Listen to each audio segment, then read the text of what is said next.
हमारे मुल्क के अंदर तकरीबन ये 1.5-2 हफ्ते हो गए, एक बड़ी बहस चल रही है। ये तकरीबन 9-10 साल की बच्चियों से लेकर 14-15 साल की बच्चियों तक एक वैक्सीन लगाई जा रही है। तो उसके लिए बड़े नेगेटिव हमने पहलू देखे और लोगों के जो आर्गूमेंट्स थे वो भी हमने सुने, और उसके ऊपर उठने वाले सवालात, इतराज़ात और बड़ी अजीब व गरीब। और कईयों ने तो ऐसी मिक्सिंग की हुई है कि वो कुछ स्कूल की बच्चियां, उनकी तस्वीरें लगाई, देखो जी वैक्सीन लगी तो इनकी ये हालत ख़राब हो गई। तो जब मैंने तहकीक करवाई तो पता चला ये सब झूठ है।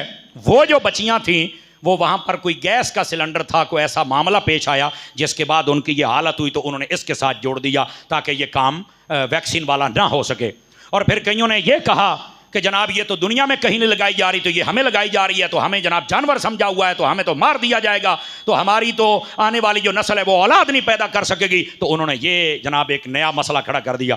कई बंदे ये कहते हैं कि जनाब ये वैक्सीन लगा सकते हैं तो ये यहाँ पर खाने क्यों नहीं पहुँचा सकते, तो लोग जनाब यहाँ खुदकशियाँ कर रहे हैं। तो वो अपने एतबार के साथ ये बात कर रहे हैं। देखें, पहली बात, ये जो वैक्सीन है दुनिया के 150 से ज़्यादा मुल्कों में लगाई जा रही है। आपको पता है अंदरूनी मुल्क बैरूनी मुल्क हमारे भी राब्ते हैं। मैंने 2 दिन फिर इस पर मुकम्मल मैंने कहा देखिए तो सही आखिर क्यों इतना शोर मचा हुआ है।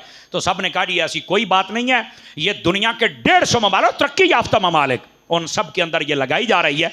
तो अगर ये कौम को ख़त्म ही करना है तो ये 2006 से लगाई जाती है, तो अभी तक वो सारे ख़त्म ना हो जाते।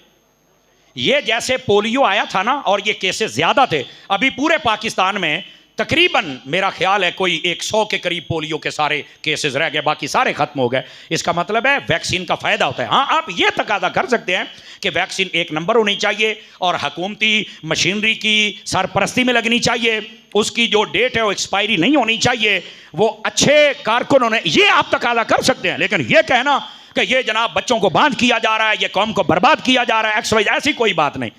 ये जो हुकूमत होती है अमूमी तौर पर ये वो काम करती है जिसमें सबका भला हो जाए। कोरोना वैक्सीन आई, मैंने खुद लगवाई थी यार, थोड़े सामने मैं तो जींदा बैठा, मैं तो कुछ भी नहीं होया।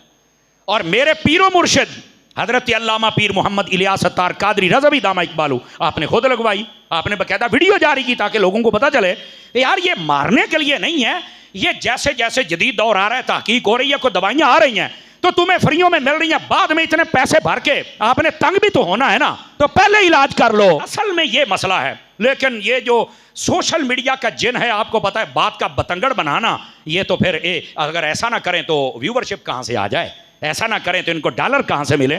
तो बिल्कुल ये अफवाहों पर कान न धरें और आपको वैक्सीन लगानी चाहिए। हमारे टोबा टेक्स हैं कि एक डॉक्टर साहब है, उन्होंने कल सबसे पहले अपनी बेटी को लगाया है, बाकायदा वीडियो और तस्वीर जारी की, और इतने लोग पास खड़े, तो उसने कहा अगर मरनी होगी चलो मेरी बेटी मर जाएगी, अल्लाह ना करे ऐसा हो। वो सिर्फ ये कह रहे थे कि यार ऐसा कुछ नहीं है, ये सिर्फ आने वाली नस्लों के लिए हिफाजती तदाबीर होती हैं।